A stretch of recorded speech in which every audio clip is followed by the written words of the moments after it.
Welcome to the Dork Forest. Jackie and her pals will never bore us. Shameless confessions about our obsession will make us laugh and smile. So let's explore the Dork Forest and dork out for a while. Hello, you are listening to the Dork Forest with Jackie Cation. I, coincidentally enough, am Jackie Cation. You know the websites, JackieCation.com, DorkForest.com, TheDorkForest.com, if you enjoy a determiner. The Dork Forest is a podcast that's on all the platforms, your iTunes, and then I populated over to YouTube. It's on Stitcher and Pandora and Spotify, but wherever you listen to podcasts, hopefully it makes it available in 1,000 different ways. It is November, and I'll also use this for December. This month, I ask that you not donate to the Dork Forest. If you want to support the Dork Forest, you can. You can order from Amazon using the tiny link that just takes you to Amazon and you order like normal. You can buy merch on the store page on JackieCation.com. You can go to the Bandcamp DorkForest.com and buy extra episode and stories and stuff if you like to do that. You can come and see me do stand-up comedy, at which my tour is all over JackieCation.com. And in November and December, I'm actually on the road quite a bit, including Minneapolis and Madison, Wisconsin. So those are my... But don't donate. Don't use the PayPal button to donate. And if you're doing it monthly, know that your donation will be going to the LA Food Bank. Because what I ask is that you don't donate to the Dork Forest in November and December, and instead donate to your local food bank. Go to feedingamerica.com if you are in the United States, put in your zip code, and it'll tell you your local food bank. Or you can just Google the words food bank and the name of your town. That happens all over the world. You can do that anywhere in the world.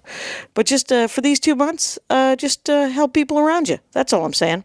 Other than that, we should do the credits. Yes, Mike Rickberg composed and sang that song with Sarah Cohen, his wife, and he will sing his version of the Mexican hat dance at the end of the program. Patrick Brady fixes this audio, and Vilmos still fixing JackieCation.com, bless his heart. Anyway, let's get into the show. Hey, it's Jackie Cation. I am in my living room, but I'm with Thom Tran. We've met several times. We met again. I asked you to be on the show. It's a great story. Very Welcome. exciting. I actually... I went home, and normally I try to sneak in to the house because my wife will be sleeping. Sure. And I woke her up. I was like, Jackie Cation, was that Flappers? Oh. And I didn't suck. And my wife was like, that's good. Go to sleep. Tell me tomorrow. Oh, my God. That is so funny. And she's like, who? There was that. She's like, it's late. It's on a Tuesday. Great. Why are we talking? I know. You know what? I sympathize. Thom Tran, by the way, it's ThomTran. Yes. And it's _ Thom Tran on all the things. Yes, right? all the things. So get it together, folks, and go see him. So, However, I do own ThomTran.com spelled both ways. Oh, there you go. Because someone was squatting on the other thing. Well, you know what, the Dork Forest, it's DorkForest.com, and then someone was like, is it the DorkForest.com? And I was like, who cares about a determiner? So I purchased the DorkForest.com. My podcast is called Sex, Jokes, and Rock and Roll. Oh, really? Yeah. Do you know how many different ways I had to spell sex, jokes, and rock and roll? And I bought them all. So it's like, oh, really? Sex, jokes, and rock and roll. Sex, jokes, and rock and roll. It's... My accountant called. He's like, are you drunk buying URLs again? I'm like, what? I had to. Why the N's? Ampersands? Everybody's... Yeah, but you can't ampersand a URL. Okay, well then it's got to be an and, A-N-D. But everybody spells it different. Everybody's a dum-dum then. Guns and roses. Sometimes it's guns and roses. Like, I thought about it, and you know I'm why? such a... One of your dorkdoms is some hair metal. Yes. And I'm such a marketing freak, and I'm super OCD because of the Army. Okay. That when I thought about it, it's like, well, what if they spell it like this, and what if they spell, and then, and the end. Oh no, I get why. Yeah. But I'm just saying, why don't you light $100 on fire? And it's $15 every year for like 8 different URLs. Right, which means you only. And granted, I'm doing it with 2, and then plus I also bought FamilyPetAncestry.com, and I point it towards JackieCation.com because it makes me laugh. I tell you, laugh. I own pho. You know the Vietnamese soup pho? Yeah, I do. I own fuckingfunny.com and every iteration of fucking hilarious, and they just redirect to my website. Oh my goodness! You're like, what's your favorite kind of pho? Before this is exactly what I did to Adam Conover yesterday. I started talking about food, but I promise we will talk about your dork. Oh no! I went to Vietnam. Okay, and it was a delight, and the food was amazing. And day 3, our tour guide, whose name I'm spacing right now, his last name was Win, but Jeff. Jeff Wynn. No, he was from North Vietnam. Anchor. And an anchor on is there a guy named? But day 3, everybody on this old people tour, right? That I was on because I don't know Vietnamese, and I'm like, well, show me what I want to see. And he was great. He was amazing. I have Vietnamese coffee, by the way. I could have made anyway. You might not have wanted it, but I love it. So and I just told the story on Adam's show, but it's true because we were all like, are we going to get banh mi? And the guy was like, you want 75-cent street sandwiches? What is happening? I've been bringing you to people's homes. Yeah. They've been making you beautiful dinners for $6. Yeah. And we're like, no, don't stop doing that. Yeah. We would also like banh mi. Right. And he's like, yes, let me bring you to a cilantro sandwich before you die. Yes. And we did, and it was delicious. Mm-hmm. Mm-hmm. There's a place over in the valley on Sepulveda and Victory that has the best pho in the valley. That's the one I go to. All right. Yeah. I go there. There's a LA Fitness down the street. Yeah. I go to the gym on the weekends, and the restaurant opens at 10 a.m. I'm done working out. I go. And have a nice breakfast pho? Yes. Good or for lunch. you. Yeah, and then a brunchy pho. Brunchy pho. I had pho. By the way, I was just in Utah, and I don't know if you know this about the Mormons. You do. They're everywhere. And I was engaged to one. Okay. And they went to Vietnam and really got some people to move to Salt Lake City. Really? So they have some very nice Vietnamese food, as you can imagine. And so I had pho when I was there on Saturday. I was just in Orange County doing a Veterans Day event on Monday, and I feel bad about the fact that I didn't stop and get some Vietnamese food. Oh. Have you had pho quan? No. It is essentially wrapped noodles with the stuff that's in pho, but just in a noodle. Really? And then you eat it, and you are happy. I've not heard about this yet. It's just... Where is this? It was in Hanoi. Well, yeah. That's... no. Well, and I found it... one other place it wasn't as good, as you can imagine. Was it the noodles and like the cilantro and all this stuff wrapped in something? Yeah. Interesting. Interesting. I've not heard this. I will show you a picture later. Yeah. Let's just say this, Thom Tran. Yeah. You didn't come on here to talk about pho. But I do love pho. But people love... Who doesn't love a big soup? We can talk Vietnamese food all day. What is the name of the Armed Forces tour that you do? It's called the GIs of Comedy. That's it. It's a group I created. Group you created, you go overseas and perform for the troops in different various places, and all of the comics that you go with were in the Army or just Armed Forces. I have 12 different guys on the group now. Okay, we're all from different branches of the military. So I was. You got Army. any ladies? You got to find some women veterans. Yes. You got to. I was thinking about it. I was like, what do they just get jobs and not become comics? No, there's a female Air Force comic that who works here. She's more of a TV writer, but she's also a very funny comedian. And I've had her do some shows with us here locally. Right. Haven't had a chance to get her out on a tour. Right. I will, you know what I'm going to do, because I'm a meddler. I'm going to start looking into it. Okay. I start sending you names, because Please. Because I have a nose problem. I had... It turns out I'm on the Eiffel Tower, the Erie Canal. I tried, at one point, I had an Army guy. I mean, I'm in the Army. I've got an Air Force Lieutenant Colonel. Okay. I've got a Marine, Navy sailor. Right. A bunch of guys. And at one time, as a joke, I was doing a public speaking thing for some Armed Forces recruiters here in town. Right. And as a joke, I said, hey, look, I've got a Vietnamese guy in the Army, a black guy in the Air Force, white guy in the Marine Corps. Yep. All I need is a Muslim in the Coast Guard, and I will be all set. Yeah. And I said it as a joke. Yeah.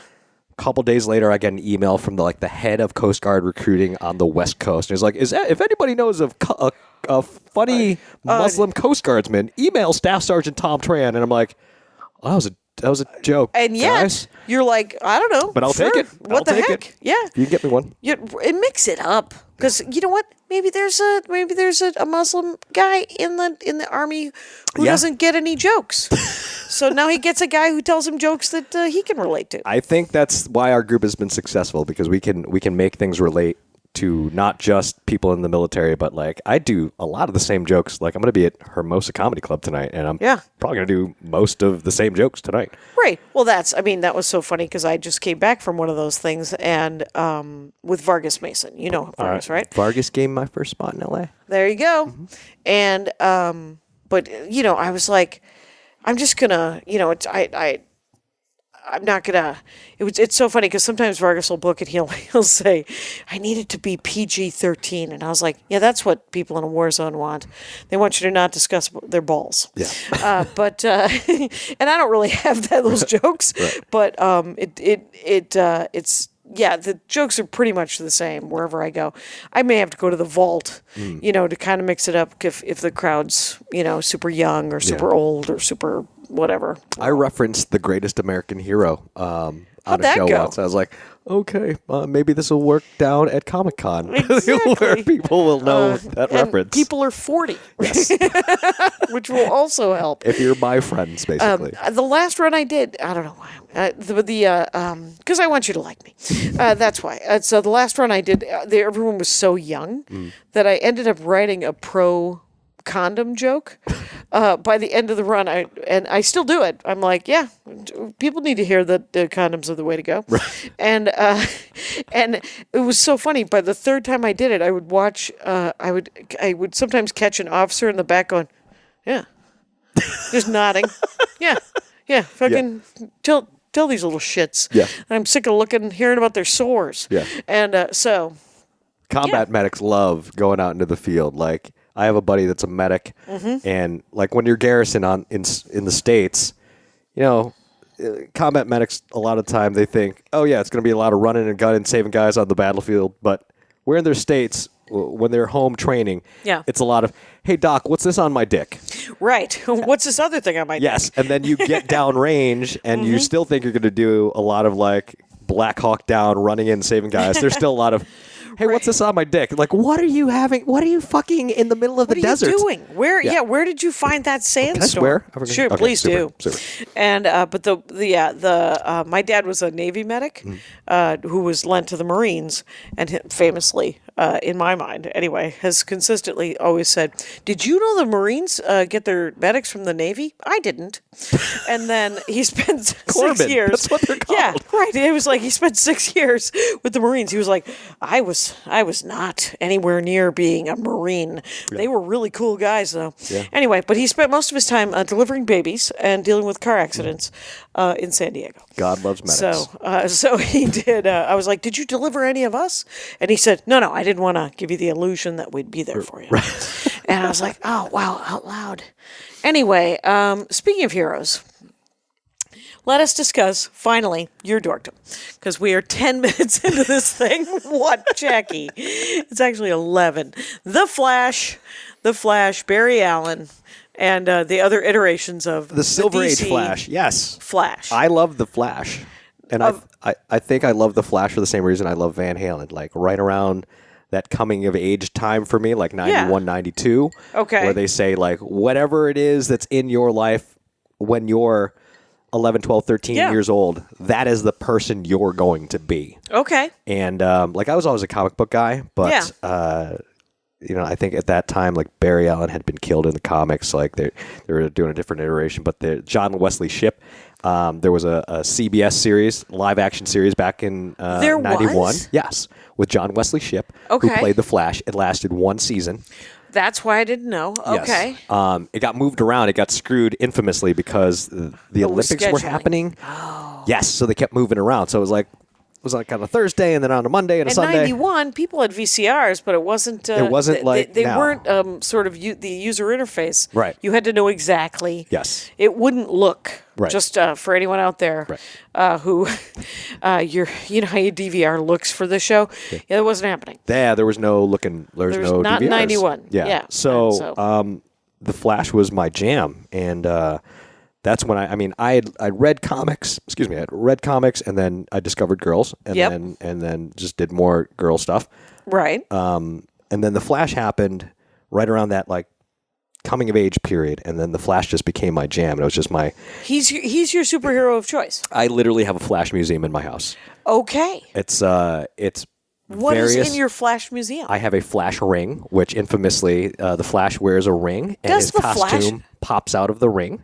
Oh, and no. he runs into the costume. So I have a working Flash For ring real? that pops open. There's no costume in there. Well, but, obviously, because of space and time. yes, because reality. Yeah. I have many different iterations of the action figures. Like I have Okay. the ones from like 1983, 1984, like the Super Friends when it was like there's the original Super Friends, so Superman, Okay. Batman, Wonder Woman. Even then, the Flash was like my jam because he was a smartass. Like Okay. Superman was the Boy Scout. Batman was in that weird period of like he wasn't quite the Dark Knight yet. Yeah. But it was a little while after Batman 66 and Adam West, so it was still like. But he was still the adult in the group. Yes. And there was Wonder Woman. That was fine. Hawkman. No one ever liked Hawkman. No one ever. I don't even know what Hawkman's jam is. Please, if Hawkman is your jam, come on the show. Yes, But please. and then debate me. then Aquaman, and then Talk the to Flash. Fish. Talk to Fish, which a current iteration of Aquaman much better. He's a yes. Yeah, I'm reading Aquaman right now. Jason and it's- Momoa's a badass in the new run. Yeah, the new run is it's great actually. It's just he's getting back with Mira. It's very interesting. Anyway, but the Flash, I have never read any of it. So you've got I have the Flash ring. I have action figures. I have a John Wesley Shipp iteration of the action figure next to the Grant Gustin, who is the current CW Flash. Okay. I have. Do you have statues? I do have Do you have statues. the bust kind Yes. of situations? My wedding cake. Okay. Generally, you have like, the groom in a tuxedo Sure. and the bride in her little dress. I had New 52 Flash Okay. was the cake cake topper. Yep. Yep. And my wife was a Tyrannosaurus Rex because that's what she wanted. Well, fair enough. Good. So That sounds like a very fun wedding. It was a very fun wedding. My ad. I'm about to do an ad. Rangers of the Dork Forest, this is Jackie Cation, and this is an ad for Simple Health, which is birth control delivered to your door. It makes birth control simple, convenient, and affordable with an online prescription and free home delivery. This could not be more important. Seriously, with the way things are going in the world right now, you're going to want to make sure that you have access to healthcare. Simplehealth.com/dork, or you enter the code DORK at checkout. So what you do is you fill out an online health profile. A doctor reviews that you're a good candidate for birth control and writes you a prescription. You pick the birth control you want or have a doctor recommend the best one for you. Then your birth control ships to your door monthly, no interruptions. It's free with most insurance plans, starts at $15 a month without insurance. And a better way to get birth control, I can't even think of it. So there is online messaging if you have any questions, right? So if you have questions, your birth control isn't working out, or you need help with cost, their patient experience team and doctors are just a message away. There's no hidden fees, just a promise of continued care. It's simplehealth.com. So the annual prescription fee is usually $20, but Rangers listeners get to try Simple Health for free with my code. Oh, wow. So it's entirely free with the code. Oh, that's great. Anyway, so if you're from a small town, try to find a clinic. Try to find some banana head who's going to want to shame you or talk to you about your choices. Just live your life. You get to be a whole person and have birth control. So if you live in a remote area, it's easier. There's access. Over 19 million people don't have reasonable access to contraceptive methods, and a third of women have taken their birth control inconsistently to save money. That's unacceptable, and these people are doing something about it. So go to simplehealth.com. Use the code DORK, or you can go to simplehealth.com/dork, or enter the code DORK at checkout for your birth control needs. All right, let's get back into the show. There we go. I like that. We got married, and Andy's best man was in charge of the rings. Mm-hmm. And so when it came time to hand Andy the rings, he handed him 2 Green Lantern rings. And Andy was like, nope. And And then the correct rings were, Did these are Lord of the Rings. Okay. They're the Elven rings. Ooh. So whatever. But are based, I wanted to just get the ones that were in the Sky Mall. Right. Andy was like, we're not having wedding rings from the Sky Mall. You'll be happy to know. Yeah.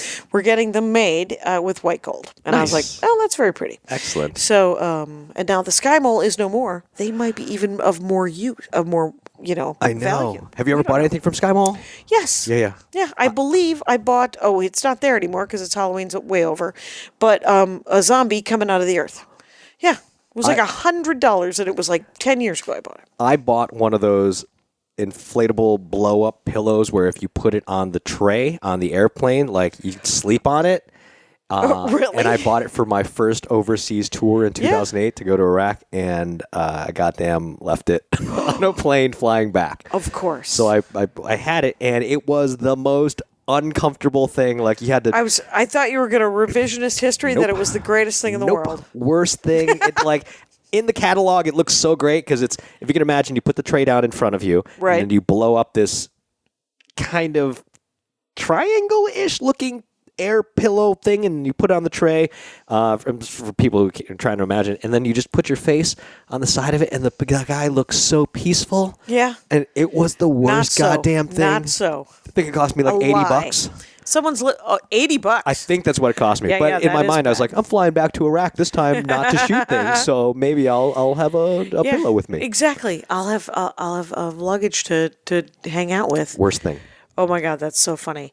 What do you have? Any of the original comic books? I'm going back to the Flash. I have you know what? I have fans who know that I'm a nerd, and they will bring me like issues? carded, bagged, like 1960s, 1970s Flashes. Wow! And I have a long box full of comics various comics that fans will bring me. Wow! Yeah. It's pretty intense. Like the first time someone brought it to me, I was like, "Oh, that's so sweet." And then I think I mentioned it, like either on a podcast or something. And then I will go to shows, and fans will bring me issues of the Flash. What about dupes? You got duplicates? I have a couple duplicates, and I'll give them to my nephews because I'm trying to pass my nerddom on. Sure, you gotta. Well, you gotta start them young. Get them a potato knish right out the gate. I'm the cool uncle. Yeah, so sure they're like, whatever Uncle Tom wants, we're gonna do. So. Right. He must know something. Mm-hmm. And he's the one on TV. You do know something. I do. Yeah. And so that's how you get chicks. That's right. Please don't get chicks. You're married. And unless that is I'm passing that on to them. There you go. Okay. Yeah. So I was like, unless that's some decision between you and your wife. Well, they use my fame to get girls because they're in high school now. One's in college. Okay. So like, my nephew, I saw a picture of him on Instagram with like his prom date or something. Yeah. And I was like, how did you score such a hot date? Because you have this weird body and you're goofy looking. He goes, I told her you were verified on Instagram. I'm like, you son of a bitch. Well, you got to use the tools in front of you. I was like, I've never been so proud of you before. There you go. Do what you got to do, my friend. And just treat everybody nice. So what are you currently reading The Flash? I was reading Rebirth. Okay. I was coming back. Yep. My wife works at Warner Brothers. Okay. So she's got access to DC stuff. Right. Yeah. So she'll bring me. I'm basically just reading whatever she brings me. Oh, fair enough. So it started with Rebirth, and I've just. It's so hard. There's so much good media now. So much good TV. Right. It's far too. Yeah. If you're not reading The Flash, I'm okay. I'm more than supportive. I'm not watching anything. Very sad. We just started to throw money at Disney, which is dumb, because we're not watching any of it. Right. All the stuff we have already. Yeah. So it's all very sad. I have Apple Plus because we got new phones this year. Have not even logged on yet. Nope. There's just and everybody's doing great work, and I'm psyched that there's plenty of work. That's good. That's wonderful for everyone, and I'm glad everyone's nailing it. But so you watch the TV? Did you watch the TV show? Is that still on? Tuesday nights at the Tran house. Yeah. Oh, you're watching it real time. My wife and I. It's the only night that we definitively have to be together. Okay. When the Flash is on. So it's not even date night, it's Flash night. It's Flash night. Okay. And it's because the rest of the week is like Thursday, Friday, Saturday, more than likely I'm doing a show. If I'm on the road, I'm gone Thursday through Sunday. Right. she has her own thing. She does dance, and she has a side business. So it's like the only night for sure that we are together is Flash night. How long's it been on? It's season 6 now. Okay. Yeah. I remember I didn't see any of it, but some people, people I know love it. Mm-hmm. And it's got, it had a real good comic book vibe, everyone said, from the beginning. And then there was some crossover with Green Arrow that was a little troubling, but it regrouped and it was great, is what I heard. That's all I know about it. This is how I've explained this to people, because I'm a huge Berlanti nerd. Greg Berlanti, who executive produced and he created Arrow, Flash, Supergirl. But for the shows, for CW shows. There you go. Greg Berlanti currently has on the air, as of right now, Arrow, Flash, Supergirl, Legends of Tomorrow, Black Lightning, Batwoman, Riverdale. I mean, these are all shows he's... what's the one? The Creepy Adventures of Sabrina, Teenage Witch on Netflix, which is fantastic. I didn't think I was going to like it. Yeah? Amazing series. Sabrina the Teenage Witch is... It's on Netflix. It's on Netflix. Yeah. Okay. And it's great. So Greg Berlanti has said he always wanted to do a Flash show. Okay. He's a big Flash guy. But the network said, no. Right. So he said, let me do Arrow first. Okay. As kind of in his mind, a backdoor to get to the Flash. Because he knew if he could kill it with Arrow, they'd give him a backdoor to Flash. So he did 2 seasons of Arrow, which is basically Batman. Okay. Except... Because he's an archer, obviously, right? But he's a billionaire playboy. He's not a superhero. Okay. He just has stuff. Has stuff, and he's really good with arrows. Okay. So 2 seasons of Arrow, kill it. All right. They backdoor in the Flash. So what happened was all the good writers from Arrow moved to Flash. Uh-oh. So now the Flash is killing it. Right. But they had to bring in the B team for Arrow. But at the same time, they were prepping Supergirl for CBS. Right. So now he's got Arrow and Flash on the CW, Supergirl on CBS. Okay. CBS does what CBS does and makes a show not good. So CBS drops Supergirl. Supergirl moves to CW. Now he's got Arrow, Flash, and Supergirl. Right. So now the writers that left Arrow to go to Flash are now on Supergirl to make Supergirl good. Right. And then you have this like... if you watch the seasons, you can go, oh, this is why this season wasn't so great. It becomes uneven because they have to sort of reinvent the wheel. Right, with new writers. Yeah. And then he got Legends of Tomorrow, which is all like, it was a show that nobody thought was going to go. It was like Guardians of the Galaxy except for CW characters. Right. Because they're just like, nobody gives a shit about the Atom, Hawkman, Black or White Canary, and, Captain Steel. But he made it this fun, goofy show. Cool. And then Black Lightning happens, and now he's got Batwoman, and every year for the last few years, they've been doing an epic crossover, just like in the comics. Oh, so cool. This year's... I'm willing... I would be more than willing to watch an epic crossover. I'm unwilling to buy 13 comic books over 5 different titles. Right.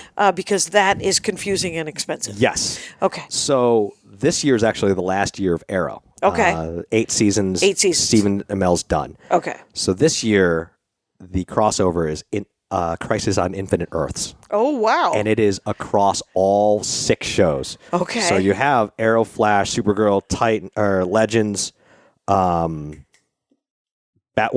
and Black Lightning. And there's rumors that the Titans characters from the DC streaming universe are going to show up. And this is how epic, Jackie, this is how epic this crossover is. Not only do they have the CW characters who are playing their current iterations of whatever. Right. John Wesley Shipp, who played the Flash in 1991. Yeah. In the current series of the Flash, he plays Barry Allen's father. Oh, okay. He also plays Jay Garrick, the Golden Age Flash. Okay. And he also plays the 1991 Flash. Wait, the same actor? The same actor. Okay. So they brought back the guy who played the Flash in 1991. Right. Last year they did... What's his name? John Wesley Shipp. Okay. So last year they did another Crisis crossover. What was it? Elseworlds. Okay. So he plays the father. He plays the father. He plays old... On Earth 1. He plays... Old Flash? Jay Garrick, the Golden Age Flash from Earth 2. Okay. And last year from Elseworlds, he played his Flash character from 1991, which they call Earth 91. Okay. And they brought him in. And Wow. Berlanti's been doing that across all the shows. So, like, Helen Slater, who played Supergirl in the 1980s Supergirl movie, plays Supergirl's adopted mother on the show. Okay. They had for a Crisis this year, they're bringing in Burt Ward, who played Robin. Obviously, nobody knows who he's going to play yet. Okay.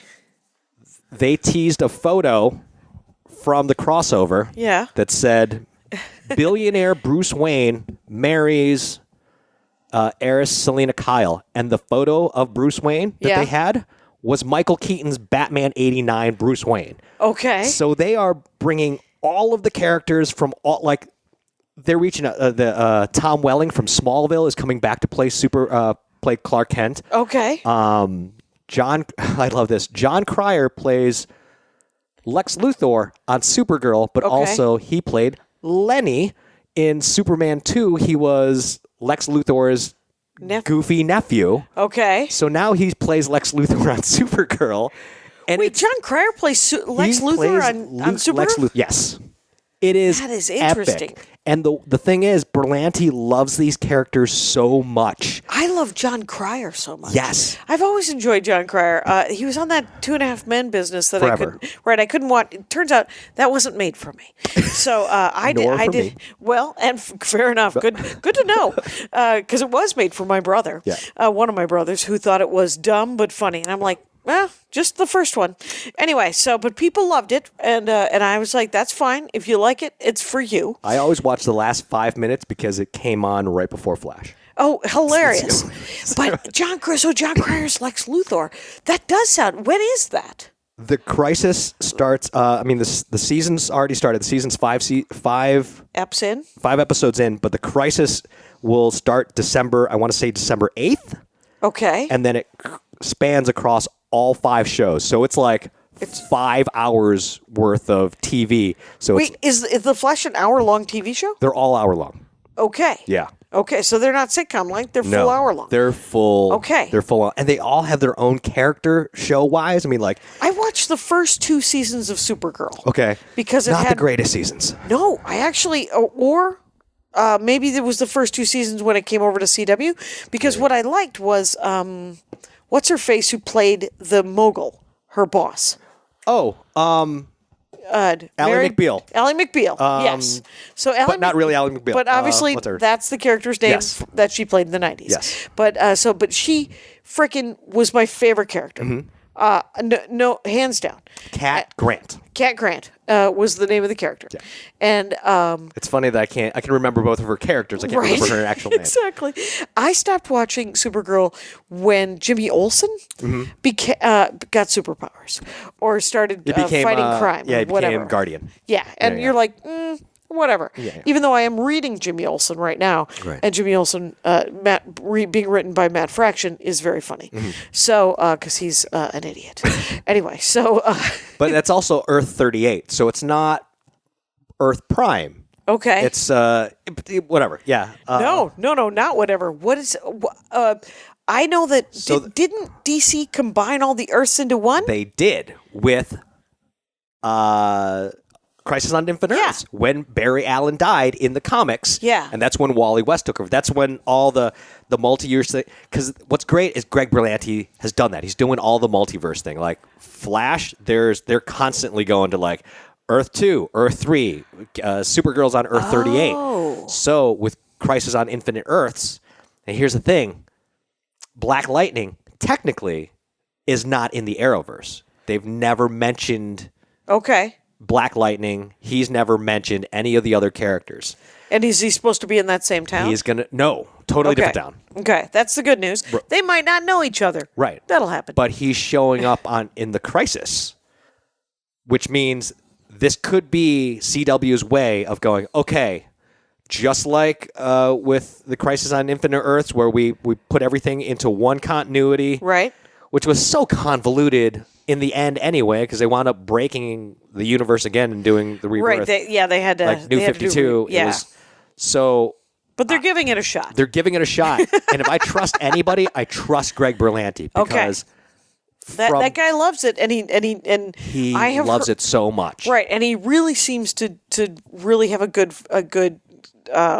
sort of a good flavor and a good touch with the whole of the DC universe. And like it's always been admired, the DC TV stuff more so than the DC movie stuff. Right, because you have a showrunner who loves the mythology. Yeah, and has some long box. Yeah. He lives inside of a long box. Zack Snyder infamously hates the character of Superman. Oh, God. And they gave him the tentpole character for the DC universe.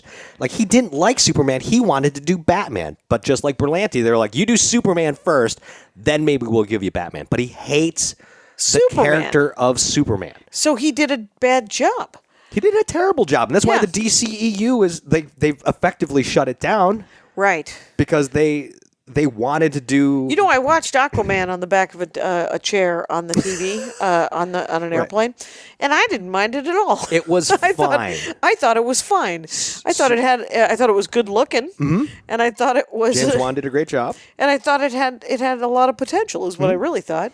But it was an individual movie that they weren't trying to jam into a universe before there was a universe. Like they Right. wanted to skip all the stuff that Marvel did with the 11 movies that they did before. Like Right. Marvel did the Iron Mans and the Captain America and the Hulk and the Thor before they got to the Avengers. Right. Like DC went Man of Steel, which is garbage, even though it's our tentpole character. We're gonna do Justice League, And like 2 movies later, we're doing Justice League. right? Because Wonder Woman was wonderful too. I had feels when I left Wonder Woman. I've seen Wonder Woman at least a dozen. I own it. Yeah, and I have all the MCUs, but I have a hard time with some of the DCU. But I've always wanted to get, you know what? There's so many things I want to get into, much like you were just talking about how there's so much great So media. much. But I would, so do you end up watching when it's those big crossovers? Because you watch The Flash mostly, but do you end up watching all 5 of them and just to get it? The good thing is with the crossovers is you don't necessarily have to watch all of them. Well, that's incredibly polite of them. Well done. Like the first couple years of the crossover, it was another brilliant thing that Greg Berlanti did. The first couple years of the crossovers, they weren't these epic things because the Flash backdoored into Arrow. Like they did a backdoor pilot where Barry Allen, before he was a Flash, when he was just a Central City PD Police officer? forensics officer, Okay. shows up in Star City as a forensics officer. Okay. And he's the goofy Barry Allen. He's late for stuff. He can't be on time. He's too slow. Oh, he's slow. because he's not the Is he Flash yet. weirdly enough, he's slow? Yes. Oh, I Yes. guess I see what they're doing there. So they did this great back door where, like, at the end of the episode, spoilers for anybody who doesn't know how the Flash turns into the Flash. Right. He gets hit with the lightning in his forensics office, and Okay. and that's how they got the Flash. So the first couple years of the crossovers were very. They're like, oh look, Flash is showing up in Supergirl Okay. for one episode. Yeah. Or Arrow pops into an episode of Flash for a couple scenes. Mm-hmm. But by like the third year, they're like, all right, full out. All the cast members are shooting across the episodes. Like Yeah. it's weeks of filming. Where What it's town does Flash live in? Central City. He lives in Central City. Is it Barry Allen? Is Barry that Allen. the character's name on the TV show? Mm-hmm. Okay, so it's the original Barry Allen Flash is what we're going with here. What's this Silver Age Flash? Yes. Silver Age to go with, and then he gets his powers via a lightning bolt. Lightning hits the chemicals in his forensics office. Okay. That's how it happens in the comic. Okay. They do it a little differently, Okay. but Pretty close. done very well. Okay. I mean, logistically, it happens the same way, but Okay. the reasoning behind it is a little different. Sure. And it's they do it very well. Tom Cavanaugh, who's on the show, Yeah. amazing. Okay. He plays the same character, but plays a different character. It's Wait. What does he play? He is the first season. Again, spoilers for anybody. Yeah. He plays Harrison Wells, Okay. who is Barry's mentor. Okay. But Harrison Wells is actually dead, Okay. and he was taken over his body. Well, his Ooh, face parasites. wasn't so much a parasite as it was technology from the 23rd century. Sure. He was taken over by Eobard Thawne, who is the Reverse Flash. What's the Reverse Flash? The Reverse Flash. There are. Is he super slow? It's his. Instead of a red suit with a yellow lightning bolt, he has a yellow suit with a red lightning bolt. Wait, is he just his evil twin kind of thing, or he is a speedster from the future? And there are different iterations of the Reverse Flash. There's the Reverse Flash. There's Professor Zoom, and depending on which character you're talking about, the names are interchangeable. Okay. Basically, the Reverse Flash was a speedster from the future who idolized Barry Allen. He idolized the Flash, and he wanted to become the Flash, and he wanted to be like his best friend. And there's different retcons of the character, but like the original story was he was a speedster from the future who wanted to be like the Flash. So he got a formula to give himself the same speed power, but he found out instead of being good like the Flash, he was destined to be his arch enemy. Oh, wow. So he becomes the reverse, quote unquote, of the Flash. Okay. So he calls himself the Reverse Flash. Right. And he comes back to torment him. He doesn't try to kill him. He doesn't try to... He just wants to bother him? Literally, that's all it is. He comes back to bother Barry Allen. And he's called the Reverse Flash. Okay. Yeah. That is a terrible... That's some shitty writing right there. But it's so good. But it manifests obviously in a very good way. It's so good. The way Berlanti does it is so good. Thank God. Yeah. Because that sounds like someone gave up. You tell a normal person, they're like, what's wrong with you as a person? Why are you doing that this? That feels dumb. Yeah. But if it's done well, I'm on board. Yeah. So cool. So there's those characters. Yes. And then he has to learn that he is the Flash. Barry, he winds up getting his powers, and then the learning arc, is it like a montage? Does he just figure out? No, it's a season long. Figuring out. And I don't want to give it away without spoiling it, but I will put a thing that says all we're doing is celebrating the Flash. Don't sweat it. Go ahead. Eobard Thawne in the show. Is that backwards? No. Eobard Thawne. I want it to be. You want it to be like I want it to be reverse anagram words. of Barry Allen. Yes. It is not. It's just a weird 23rd century name. That's it. Eobard Thawne. And he has to teach Barry how to be the Flash because he's stuck in present day and he can't get back to his future unless Barry learns how to be the Flash. So the first season, it's the Reverse Flash teaching the Flash how to be the Flash. Weird. It's crazy and it's so good. Oh, wow. It's so good. Yeah, yeah. And there were, again, once like they had new shows coming on and other series came on, they had to move writers around and stuff. But it was The Flash, hands down, my favorite show. Okay. Arrow, second. Oh, really? Only because Arrow it started the universe. I love Legends of Tomorrow. It's goofy. It's silly, goofy fun. Okay. I just started watching Batwoman. It's How many episodes are in it? It's 4 or 5 at this point. It's early. It's early days. Yeah. It's just started is it this on year. the CW It's as also well? on the CW on Sunday Okay. nights. Black Lightning, I kind of fell off the first season. Okay. And I've given up on Supergirl. I just can't care anymore on Supergirl. Yeah. And I cover all of this on my podcast, Sex, Jokes, and Rock and Roll, where I talk nerd stuff with my guest or my regular co-host, Enrique, who's the vice president of the Laugh Factory. Oh, that's right. Your buddy, Enrique. Yep. That's fun. And I am talking, by the way, with Thom Tran, who is _ Tom, THOM, Tran, TRAN. And that's where it is everywhere. Yep. So, good to know. Now, here's what I want to know about the Flash. Okay. Because the Quicksilver, because From Marvel. From Marvel. Okay. I'm more dipped in Marvel, so Right. that's the only comparison I've got. I love Marvel as well. Right. So remember in X-Men, he was the best character in the current X-Men movies. Yes. And it is shown him being fast Right. and what life is like for him and how slow everybody is and how annoying it is.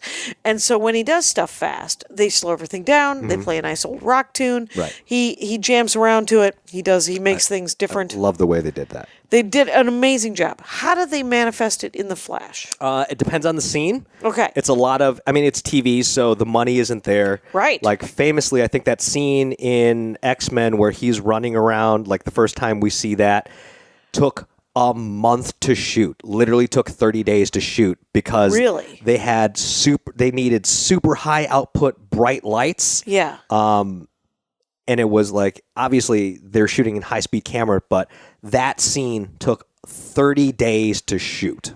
Because it was, wow. Yeah, just because of the angles of the cameras, how many cameras they needed, how much power they needed, and setting and resetting a show. It's sort of like stop action. Yes. It had to be like stop action. Yes. Maybe. Almost like that. You know what? I never even considered. I was like, that's really cool. Right. And then it took a month to do. It took a month to shoot that scene, famously. And it just, clearly it's the scene everybody loves out of that movie. Yeah. And because the rest of that movie, I like the casting on it quite well, actually. Yeah. But the writing and the rest of that movie is kind of garbage. It's a lot garbage. But that scene was definitely. Right. So how does because Flash is TV, they don't have movie money. They don't have the time. Movie. Yeah, I mean, I think they take like whenever Kevin Smith directs an episode, he's like, "Yeah, we shoot for like 10 days." Like that's it. Yeah. Yeah. So it depends on the scene and what they're doing, but a lot of it is what they call zooping. Okay. And how they shoot it is everybody is standing there, right?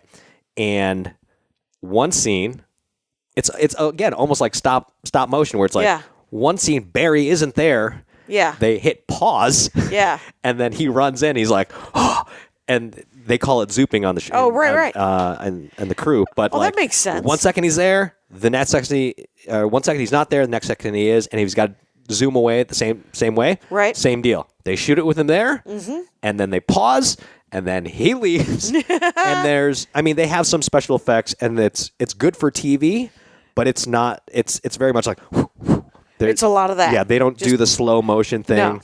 No. I think once in a while they'll do that if the scene calls for it, but I'm sure in the writer's room, they're like, guys, it costs a lot of money. We would love to do that. In other news, we have TV budget. There was a famous story of Greg Berlanti, and this is one of the reasons I love Greg Berlanti. We are on our sixth reason of why Thom Tran loves Greg Berlanti. Among so many reasons. There was an episode where they had...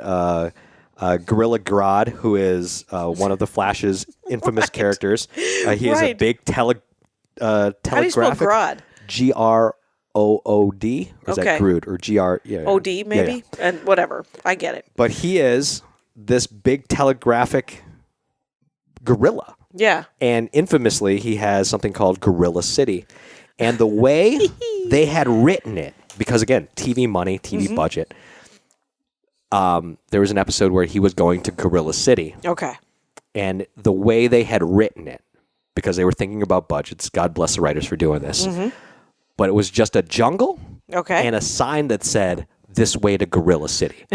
Very cheap. It was like literally a dude scrawled, "This way to Gorilla City." And Greg Berlanti was like, "What is this? We are not going to set up Gorilla City and just have a sign that a 4-year-old painted." Right. This way to elephant burial grounds. Yes.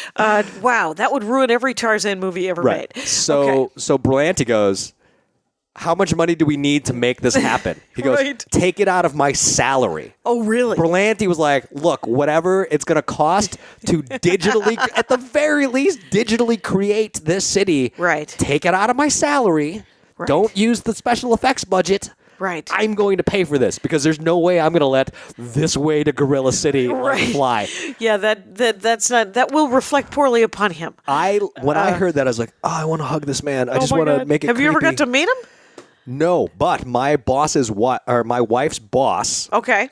I guess I don't know if this is too much information. I mean, my wife's boss works on Warner Brothers, obviously. Right. Knows Berlanti. Okay. And I have told my wife many times, you tell your boss if he wants our marriage to work, I'm going to meet Berlanti and hold him warmly in the bosom of my arms and just stroke his hair and make it weird. That's it. Just make it weird. That's all I want. The thing is if there's an opportunity, and I'm sure she goes to work, and if his name comes up, she's like, "Is there going to be a meet and greet? Because I got a fella at the house, and who would really like to meet him." Yeah. And fair enough. Yeah. You know, because the thing is there's people you want to meet. Yeah. And by all accounts, nicest guy. That's great. I haven't heard any bad things about. Oh, that's awesome. Berlanti. That's that guy that directed the X-Men, on the other hand, kind of a creep. Yeah, Turns Bryan out. Singer, yeah. Yeah, Bryan Singer. Yeah, creep factor 11, I think, off the charts a little bit. Also ruined Superman Returns. Yeah, unnecessary. Why do you got to break things? Yeah. And be a weird, gropey, rapey dude. Yeah. Yeah, don't do it. Yeah. You were talking about stand-up earlier. I just saw Chad Daniels over the weekend, and he has an old bit like from one of his earlier albums about how he's raising his son, and he's like, when his son turned 16, he's like, drive safe, don't rape. These are the two messages that I want to give my son. Drive safe and do not rape. Good. And he sells a bumper sticker that says drive safe, don't rape. So brilliant. And you're like, where are people putting that, Greg? Yeah. I don't know. But Chad. it's such a simple message. It's a simple message that is also, he has a new bit that I don't know if it's, I got to find out if that's on something, but it's about how his daughter, who just turned 15, he said, I need her to respect me, but I want her also to know that she needs to be respected. Right. So I find myself saying the weirdest things in the world where I'm just like, put down your phone, get your ass over here and pick this shit up.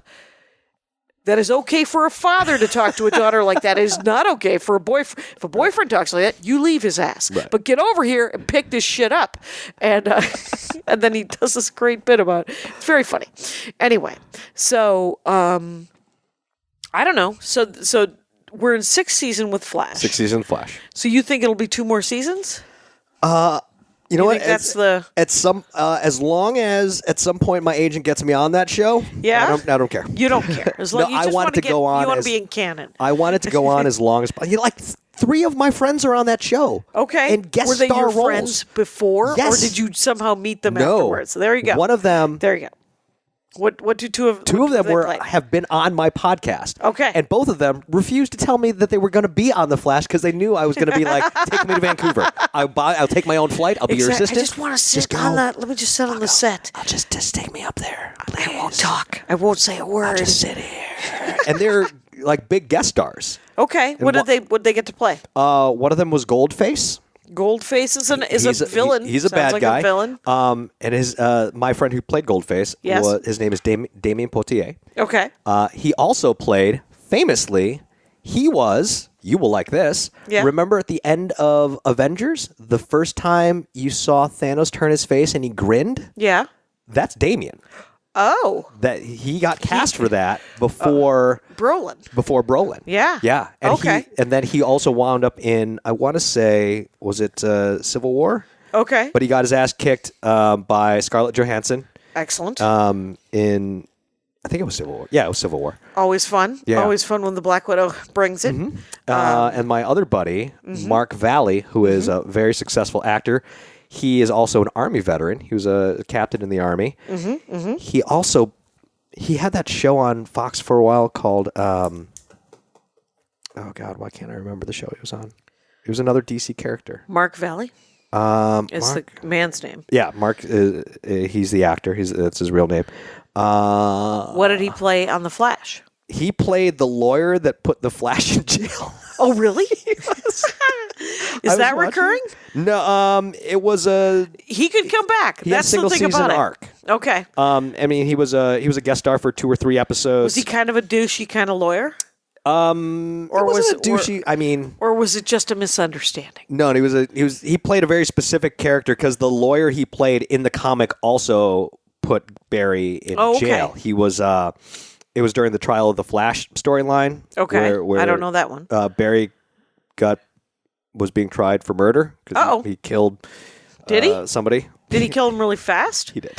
He did. Kind of fast. So Mark actually played that character on the show. Okay. But it was he played the same character but a different iteration of it. Right, but that was it was named. Yeah, so it was a named character from the comics. Yeah. That they just used. Yes. Yeah, they do that. I don't mind that. Is when they, because the name is the thing that you're like, oh cool, I read about this, and you're like, that's fine. Like Coulson in the Black Panther, not Coulson. Spacing his name, he played in Black Panther, the guy who played the CIA agent colonialist. yeah, He was also Bilbo. And yes. he was also He was Watson. Watson. Yes, and that guy. I read that Black Panther arc where that CIA agent was introduced into the story when Black Panther's father is killed in Civil War, I think. Freeman. Morgan, no. It's someone is yelling. Something Freeman. Yeah, someone's yelling at their phone. It's good. You Mark guys know played what I mean. Christopher Chance on the show Human Target. Human Target. Yes, on Fox. Is that a DC show too? It's a DC comic. Was it? Yeah. Okay. And funny enough, Martin Freeman. Thank you. Martin Freeman. There we go. Now we're all caught up. That character actually shows up in Arrow. Oh, Martin, The Human Target, Christopher Chance. Okay. Shows up in Arrow. Mark wasn't playing him, but it was somebody else. And I just love the way Berlanti is like, look, I'm just going to do all the fan service because I'm a fan. He's like, I'm going to do, just throwing in obscure characters. Goldface? Come on. Yeah. And like for what the was cross, Goldface's powers, if I might be so bold? his face turned gold. That was his whole thing? Does he ever shave? Does he shave and then pay for things with his face? I want Goldface to shave, and then I don't know, buy breakfast for everyone. For the crossover this year, Tom Welling, who played Clark Kent in Smallville, is showing up as Clark Kent, like the later Superman, in the crossover this year. Wow. In the Infinite Earth. So it's like it's this crazy. Just Berlanti's going. You know what? I know what the fans want. Yeah. And I'm just gonna do it. Yeah, it's what it is it's so I think everyone's a lot more sort of human and accessible now. Mm-hmm. Maybe because of podcasts, maybe because of the internet or whatever. But like, I think people can talk. He's like, I know the things that I want to see because I'm a giant fan, Right? And now I have this job where I can do those things because I know that that's what I'd want to do because I'd be and that's all it is, and it just feels a lot more human, I think the Feige guy, he's just like, I want it all to be, I want the nerd that's, going to Comic-Con and the brand new kid to both have the time of their lives, Right. And so it has to have something for everyone. So I think that's great. My favorite story about Kevin Feige was when McFeely and the other writer of Civil War, they were working out the beats for Civil War, and they had all the characters mapped out, and the Spider-Man deal wasn't quite ready yet. Okay. They were talking to Sony, and nobody had ever even mentioned it. But they were in the room trying to figure out, because there were so many characters and like who's going to do what. And they had a story worked out, and they were going to plug in another character. I don't remember who it was. It might have been Ant-Man or Black Panther for this specific story arc for the thing. But Feige walks into the office and he goes, hey guys, nothing's confirmed yet, but and he does the Spider-Man thing with his hand. Thwip? Yes. Yeah. And they were like, is he really? Seriously? For real? Yeah. He goes, yeah, just and he just does the Spider-Man thing and then walks away. Like, that's my favorite story about that. Wow. Yeah. Yeah, I think there is a certain point where you're psyched about all of these movies and all of these TV shows, and then it becomes sort of where absolute power corrupts absolutely, and you're just like the weird mix-up with Sony and Marvel about the Spider-Man thing, and everybody wanting credit and everybody wanting, you're like, nobody's living check to check over there. Yeah. Calm the fuck down. We as fans would like to see the Tom Holland guy in least all one the more movies. time. Yeah, At just least one one more. more. Yeah, one more. Just a nice triple. Just do the trilogy. That's it. And then he Miles can- Morales. Boom, whatever you got to do. That'll be, and we want to see that. Yeah. And that was such a delight. The Spider-Verse, of course. Did you hear the news about Spider-Verse? No. So exciting. What? 1970s Spider-Man, Japanese Spider-Man. What? Did you ever see the live action 1970s Japanese? Yes. Yes. He is designed. The character has been designed, and they're planning him for Spider-Verse 2. Ah, sweet. Super Spider-Man. That's like how he said it. I can do that because I'm Asian. It's fine. Right. It's okay. And you're sticking the landing, so Yes. it's still okay. Yeah. Wow. That is awesome too. I'm though. so excited about that. That was a really good. Like I heard normally when I hear, "Oh, this movie's so great," I'm like, I will keep my expectations low. You got to keep them low, even if you're living in hope. Yep. You got to go in low. Yep, crushed it. That movie crushed. It really did, and we own that as well. But the weird thing is I've only seen that twice, and then I noticed that it's in the modern classics on Delta. So so I can watch it on the back of the chair. Oh, I'm flying Delta next week. Well, there you go. Take a look into it. And then I watch Captain Marvel and Wonder Woman over and over again, just because you know how it is. You like a little representation. Yeah. And you're like, I'm in. Captain Marvel was good. Wonder Woman gave me feels. That's the only. I don't know what it was about Wonder Woman. I think it was this perfect mix of comedy and action in the right beats. And like Christopher Pine was there, but he wasn't. Like clearly he was just like, all right, Steve, you're over here. You get a couple funny lines. Right. But this is all Gal Gadot. Steve's got his own work. Right. So he doesn't have to even be there. Right. But he is very handsome and easy on the eyes. and he's a likable guy. Yeah. And I liked the sort of the human sacrifice of him at the end of it, quite honestly, because it felt like, that's what Steves do. Yeah. You know, that's what good Steves do. Steves take the bullet. He's like a Morty. Is who's Morty? From Rick and Morty. Rick and Morty? Yeah, okay. I'm interested to see how they bring him back for Wonder Woman 84. Yeah, they got to do something. Well, yeah, right? Yeah, he's back. I don't know how they're going to... I mean, they'll explain it some way, I'm sure. But I'm sure he was frozen and then captured by the Russians and then turned into a cyborg. Right Wait a before the minute. plane exploded, Right. Captain America Because somehow grabbed him, swooped in. and they both got frozen in the And, ice. it's, I was, when Killmonger died at the end of... There's a lot of things happening here There that was a might lot be of emotion. spoilers. Yeah. But let me tell you something. It's okay, you guys. They're comic books. And so I know that the emotion when Killmonger died was real. Yes. One of the best deaths. Oh, just gorgeous, right? I'd rather die free than live a slave. Yeah. Oh, the feels just Are you hit me. kidding me? Yeah, it was. Yeah. It was. But here's the thing: buried at sea. That means Namor finds him. That means Namor reanimates him, and that means we're okay. Yeah. So it'll be fine. And the thing about Killmonger, he's such a fuck. Yeah. In the comics, he's such a just incredibly dark soul of revenge and anger. The Killmonger arc that I just finished reading was incredibly well written, and it's Ta-Nehisi Coates, I think. Okay. He was writing Black Panther. Yeah, he's writing Black Panther. And then he's writing Captain America, and it's great. Ooh. Yeah. And the great thing about Ta-Nehisi Coates is that I only know him from comic books. And I mentioned him to friends, and they're like, stop talking. Grown-ups are talking now. He writes nonfiction. Right. It's amazing. He's a real person. And I'm like, did you read his Black Panther, though? Right, yeah. His Black Panther run was really good. It was really good. He likes comic books, too. And anyway, so, but... That's like Regan's bit about going to the museums is like, do you like Monet? Of course I love Monet. I also like checks. Oh, that's hilarious. He's such a goof.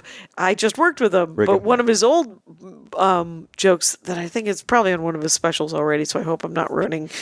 That's what I always fear whenever I quote somebody's joke. But it was this whole thing about how he wants to buy a basketball team for Miami just so he can have a press conference that said, it's not the heat, it's the humidity. And then he wants to sell the team. And you're like, okay, Goofus McGoofus. I love it. It is a delight to even be around the dude. Thom Tran, we have spent some of our time here discussing stand-up comedy.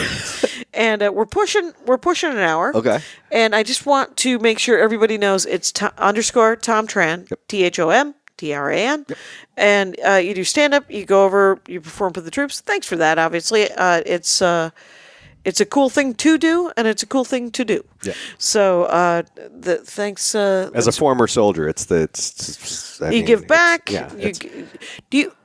I could ask this off, but what the heck? Let's just ask it. But because I find the stuff that I wrote when I went to Iraq was that I came back and I did about going to Iraq is funny for people who are not in Iraq.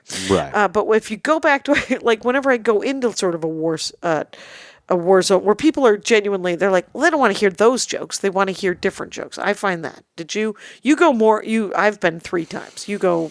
Do they want to? Because the thing is the stuff I talk about are just sort of like about how you don't have to, about that it's a job and that it's that you don't have to be, that you're scared and stuff like that. But I think the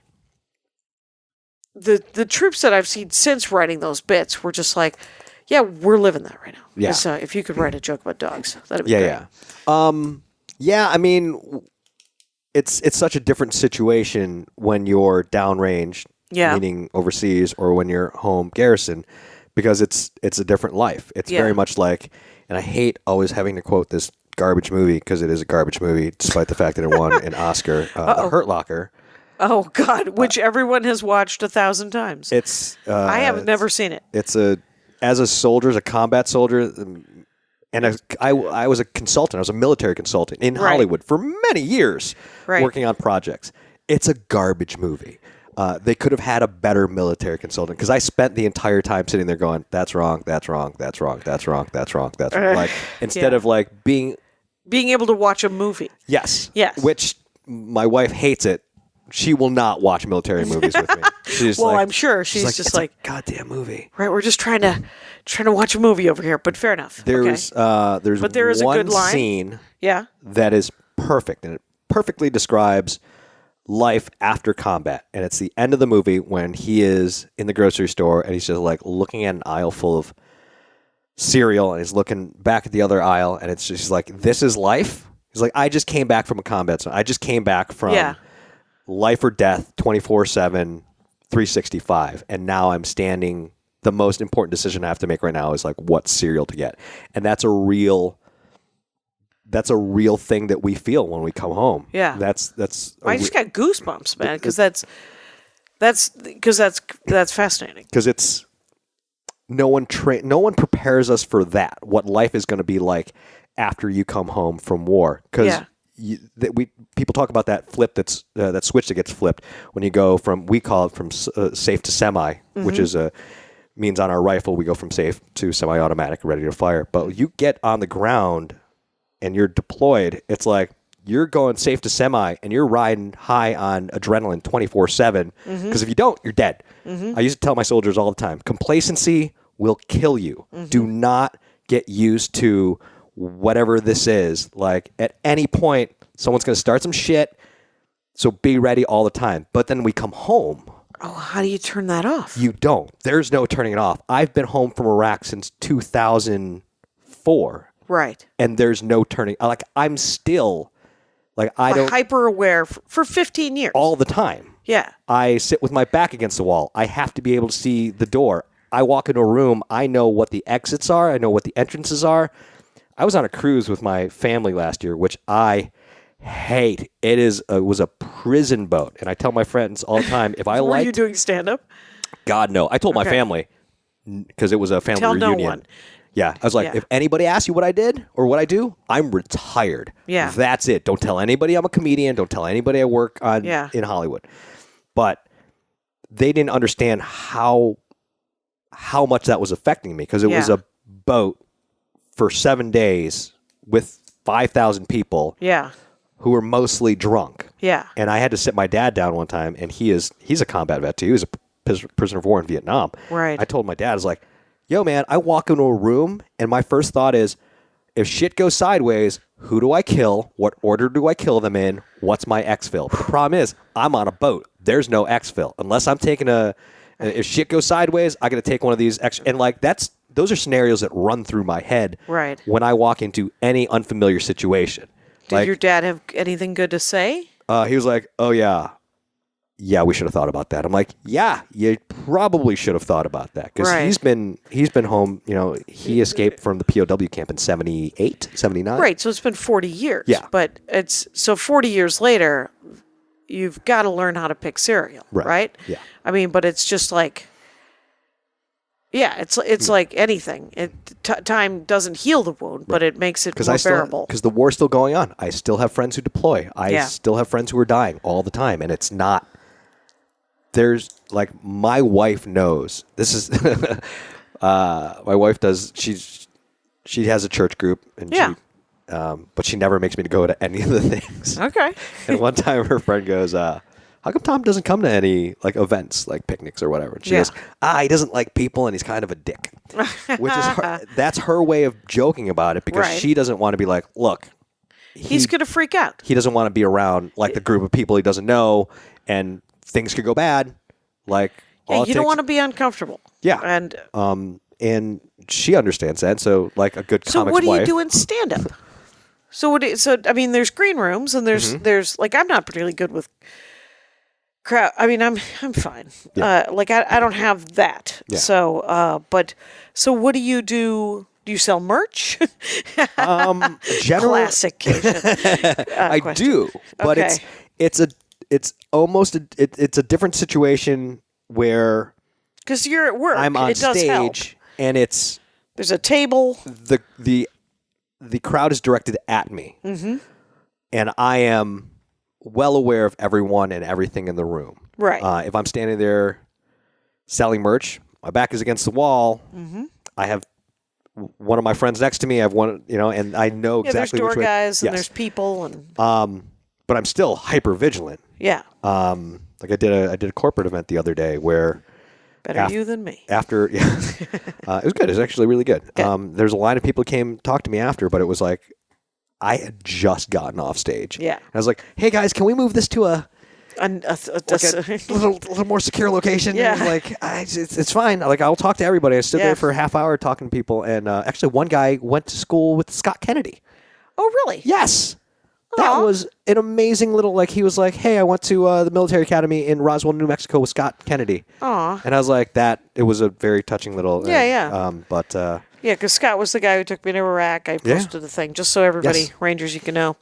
But yeah, he went to. He actually just emailed me today. I have to email him back. That's very sweet. I will show you the photo he sent me of Scott at the military academy in Roswell. Oh my God, when he was a kid? Yes. Oh my God, that's awesome. But yeah, I will. I think it's different when I'm on stage. Like I play in a rock band too. Right. And we did not ever get to the music, the joy of music with Thom Tran. That's fine. That's for another episode. It is for another because we are at a minute 10, an hour 10 here. But it's different when it's situational. It's always situational. But I'm always very hyper aware. Like if I see something rolling around in the freeway, driving down the road, like first thought is IED. Yeah. Like it's been over a decade, and like I see a bag in the road, I'm like. This could be where I explode right now. Right. And I very quickly, I'll swerve, unless it's the 405, then I just gently walk around it because nobody's moving on the 405. Right. Yeah, it's very easy to do an edge around. Yeah. So I am sorry to cut you off, but we're gonna wrap it up, and I'm gonna have you back on. This Flash business was fascinating because I didn't know anything about the Flash, and now again I want to watch 5 more shows. It's on Netflix. They have a deal with Netflix. They have a deal with Netflix? Yeah, they're all on Netflix right now. Well, that does help actually. And the CW app, you can watch the first 5 episodes of the current season. Fair enough. All right, thank you for doing the show. Thank you. And Rangers, you know the rules out there. Take care of each other. My hat, my hat, my hat. They're dancing around my hat, my hat, my hat, my hat. Well, what do you think of that? If it looks like a Mexican hat dance and it sounds like a Mexican hat dance, it's most likely a Mexican hat dance. So take off your hat and let's dance. Yay! Oh my God. Why don't we just call that as the end of the show?